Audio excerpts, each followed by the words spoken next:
Cimoooooooo! Hi again, Brian. All right, so we just talked to you before about your top with Pro Play Tour, but this is from the day before. This is the Las Vegas Regional. Yeah, so this weekend was like a really good weekend for Yu-Gi-Oh! Because Saturday, which is yesterday, there was a Konami regional in the same venue where the PPG tour is going on, and I managed to get 4th place at that yesterday with a really fun deck, a deck that I haven't seen like anybody play. Well, you'll see. It's kind of innovative, kind of not. But I just played it because it was super cool, super fun, and I managed to get 4th place. So I want to show you guys my deck because I want everybody to see this. It's just super cool. Back to back. All right, let's see what you're working with for the regional yesterday. Obviously, you guys can see right here. There's three Gren Maju. So yeah, this card's crazy because obviously it can kill. But I played 56 cards, which kind of goes against the theory of like Gren Maju because most of the Gren Maju going second OTK decks play like 40 cards because they want to draw on a Gren Maju with like cards like Desires and stuff. However, I've been like working on this deck for like 2 months just because I think this deck is super fun, and when I'm like stressed and I just want to relieve stress, I just go on Dueling Book and I just like playtest hands with this deck because it's just crazy, it's just so fun. So when I was building this deck, I realized that the problem with the Gren Maju, like the OTK deck, is that, well, first off, if it goes first, it literally has no place. Like, sure, I can make a rank 8, but a rank 8 is not a play. And if it goes second, if you like don't draw Maju, or if you don't draw like the right cards you need to OTK, again, you have no place and you lose regardless. So I wanted to build this deck to mitigate for the issues that the regular Gren Maju OTK deck does have. So you'll see later on in the profile like the cards that I played to make up for that. But this is like, it's a Gren Maju deck, but I almost never won with this. I won 1 game with this yesterday versus True Draco. But just because I play 56 cards, so it's unlikely you're going to draw this, but it's just in here because you can win. It's a win condition. So to go along with the Gren Maju, you play 3 Orochi. Obviously this card like combos with Gren Maju, but I play multiples of this because I play 3 Pot of Desires, and this works with Trade-In as well and Allure and stuff like that. So and also this, it's really good because this card hard makes your rank 8. The only rank 8 I play, which you'll see, is Dingirsu. But just hard making this is really good because that's a really strong way to clear through the entire Orcust board. So, but I'll get more into that later in the profile. And so I play like a million Dangers. I play 3 Bigfoot, 3 Thunderbird. I don't play Ogopogo because Ogopogo is garbage. Ogopogo, like Danger Response Team, is not a good card. So I only play the good ones, which are Bigfoot and Thunderbird, because this outs back row, but this one is the best one because it outs the field spell. So if you if you trade in Bigfoot, you out the Babel, and the only card you have to deal with is Masquerena. Also, something you guys will notice from like this deck profile specifically is that I'm talking really just about breaking the Orcust board. And the reason why I'm only talking about that deck and specifically like in the way I built this deck is because that's the scariest deck to play against. And like this deck can just beat every other deck regardless, but you have to like really work on how to build your deck to beat Orcust right now, especially since that's the most popular deck.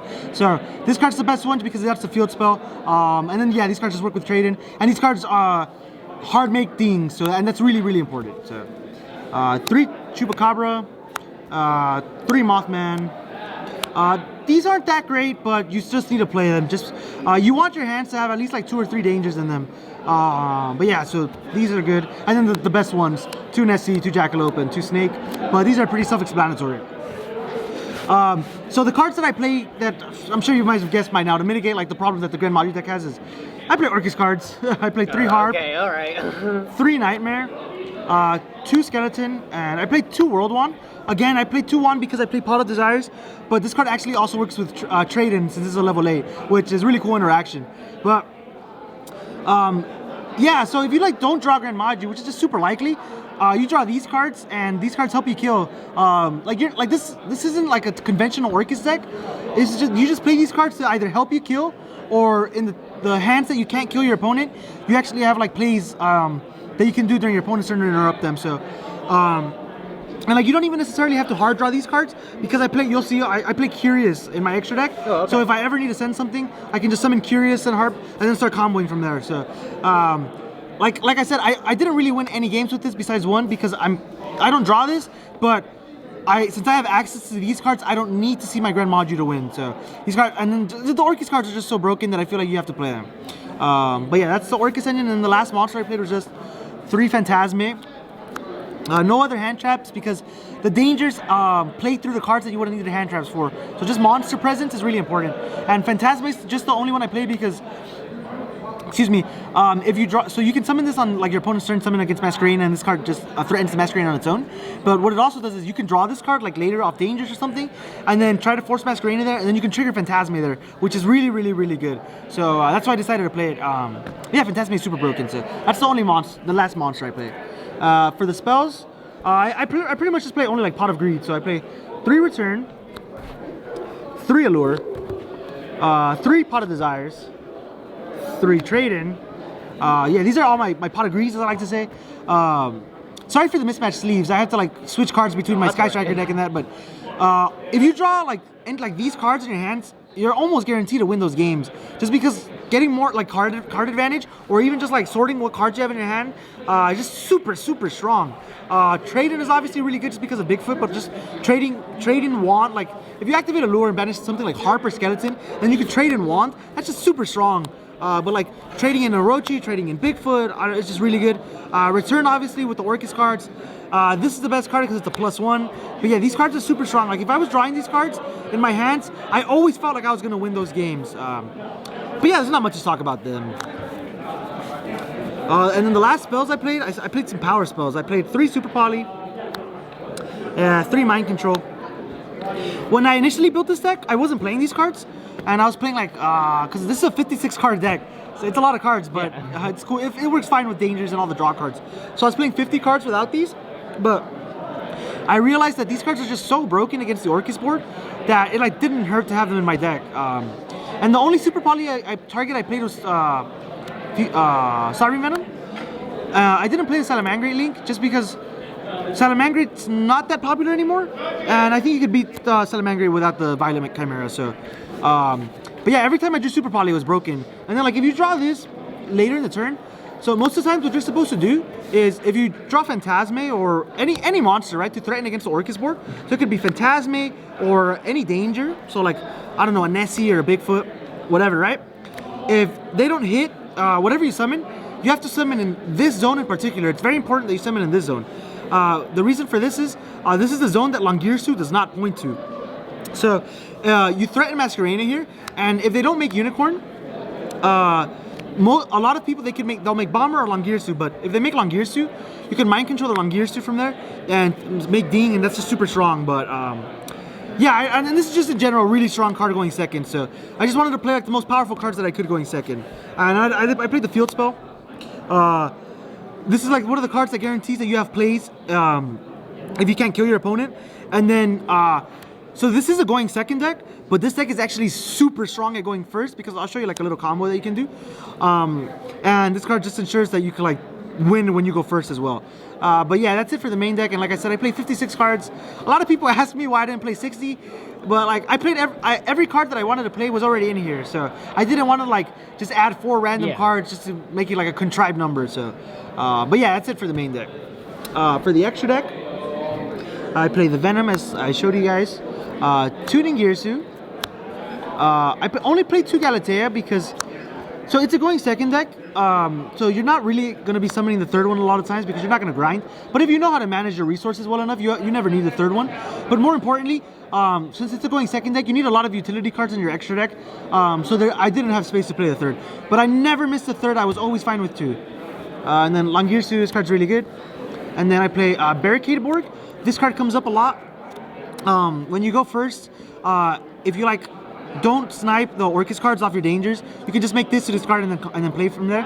And this card also plays around Nibiru. If you get Nibiru'd, and like this happened to me, I got Nibiru'd, I mind controlled his Nibiru, I used his Nibiru in the token to make Barricade Borg, I discarded Skeleton when I already had Galatea, and I just won from there. So this card comes up a lot in this deck. So 1 IP, it's like the same theory with like playing the field spells that gives you plays when you go first, or if you don't kill them, you end up like this. Appaloosa, which I'll talk about in a second, so that you make sure you win regardless if you don't kill them or not. Phoenix Unicorn, this card's a standard. Curious, this is I play this because you need this card for when you go first, so that you have plays. But even going second, this card's just so crazy. You can send Harp, you can send Orochi, you can send whatever you want, or whatever you need to kill them. So I summon this a lot. Almost every match, I'd summon it maybe twice a match. This card's really broken. I played, like, these are some of my favorite links in Yu-Gi-Oh! Trisbania and Zeroboros.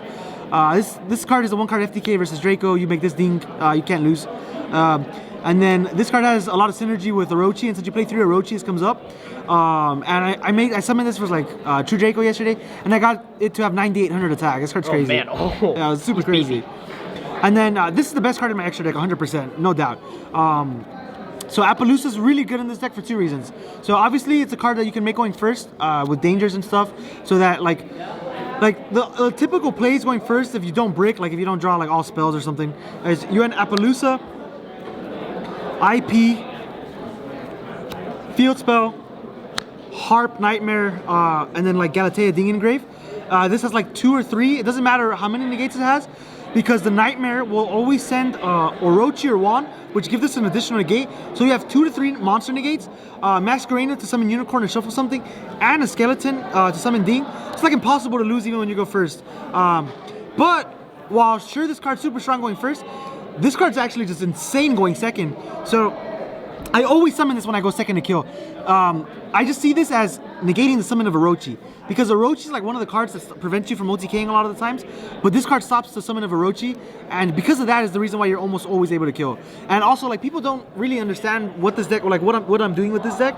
Like, sure, you see dangers, sure you might see some Orcust cards, but if I have 4 monsters on the field, you don't really know what's coming next. And when I slapped down the Appaloosa, a lot of people just gave me a look like, oh my god, I didn't expect that, and you just went from there. But I summon this almost every game. This card is so good. And I wasn't playing this in my earlier stages, but Walter recommended it to me, and I was like, oh wow, yeah, this card's crazy. And the last card I played was Borosword. This card like never comes up because you just kill like all your huge monsters and stuff, but it's just there to have just in case you need them to kill. And then just quickly for the side deck, this is like super linear. 3 Nibiru for like decks this is good against. 3 Lancia for Orcust. 3 System Down for Orcust. I talk about how I don't like playing this in Orcust decks because it conflicts with this, but when you're playing 56 cards, you need to play the most impactful cards in your side deck, because the chances of you drawing one is unlikely already. So the one that you do potentially draw, you want it to be the most powerful one, and System Down is one of the most powerful ones. So 3 Twin, this is pretty standard as well for like back row decks. And then the last card, I was gonna play Dark Ruler no more, but again, I didn't see many combo decks. I just decided to play Pankratops. I thought about main decking this card, but this card doesn't really work well with dangers, because if you're like revealing dangers and you eventually draw this, most of the times you can't summon it. But I wanted it going second versus like decks that mind control aren't good. I mean, Super Poly aren't necessarily great against like Phantasm, like against Draco and stuff. And it was good for me the times that I drew it, but yeah, I got 4th place with this deck yesterday. I only lost 1 match to Sky Orcust because I bricked both games, unfortunately. But like I played like 3 or 4 other Sky Orcust, and like 2-0'd all of them. I would OTK them game 1, game 2 they would make me start, and I would make like Appaloosa, Ip, like the full combo. They can't out that, or they would start, which is surprising, and I'd kill them again. This deck is super fun to play. It's like don't look at this as a Gren Maju deck. Look at this as a danger deck that can just summon a bunch of stuff and kill. It's just, I don't know. I've said it for a while now. I think there's no more satisfying feeling in Yu-Gi-Oh! Than revealing a danger. And I was just really happy that I was able to get 4th place with this deck.